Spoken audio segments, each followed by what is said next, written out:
Korea தமிழ்ச் சங்கத்தின் பொங்கல் திருநாளில் கலந்து கொள்ளும் அனைவருக்கும் என்னுடைய அன்பு வணக்கங்கள். கொரியா தமிழர்கள், கொரியா தமிழ்ச் சங்கத்துடைய செயற்குழு எனக்கு தெரிந்த அளவில் உலகில் எந்த தமிழ்ச் சங்கத்தின் செயற்குழுவும் முழுக்க பட்ட மேற்படிப்பு படித்தவர்கள் மற்றும் முனைவர் பட்டம் பெற்றவர்கள் ஆகியோர்களை கொண்டதாக இருந்ததில்லை. இந்த ஒரு தமிழ்ச் சங்கம்தான் அப்படிப்பட்ட பெருமையுடையதாக இருக்கிறது. நான் இந்த தமிழ் சங்கத்தில் கலந்து கொள்ளும் வாய்ப்பினை இந்த தமிழ்ச் சங்கம் எனக்கு அளித்தது. டாக்டர் ராமசுந்தரம் விடுத்த அழைப்பின் பேரில் நான் சென்றிருந்தேன். 2023ஆம் ஆண்டு அவர்களுடைய விருந்தோம்பலை கண்டு மகிழ்ந்தேன். கொரியா தமிழ்ச் சங்கம் சுற்றுலா பயணிகளை கொரியாவில் பல பகுதிகளுக்கும் சென்று சேர்க்கும் பணியினை செய்வதற்கான அரசு அங்கீகாரத்தையும் பெற்றிருக்கின்றார்கள் என்பது சிறப்பு செய்தி.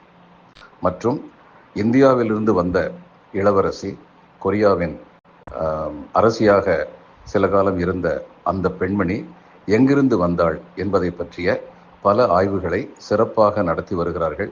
அதை பற்றி கொரிய அரசுக்கும் தகவல் தெரிவித்து வருகிறார்கள் என்பது இன்னும் மகிழ்ச்சியூட்டக்கூடிய செய்தி. நாம் எங்கிருந்தாலும் தமிழர்கள் மட்டுமல்ல, உலகின் குடிமக்கள் யாதும் ஊரே யாவரும் கேளீர் என்பதை உலகிற்கு உரக்க எடுத்துச் சொல்லும் ஒரு சில உன்னதமான தமிழ்ச் சங்கங்களில் கொரியா தமிழ்ச் சங்கமும் ஒன்று என்பது மகிழ்ச்சிக்குரியது. விழா சிறப்புற நடக்க என்னுடைய மனமார்ந்த வாழ்த்துக்கள்.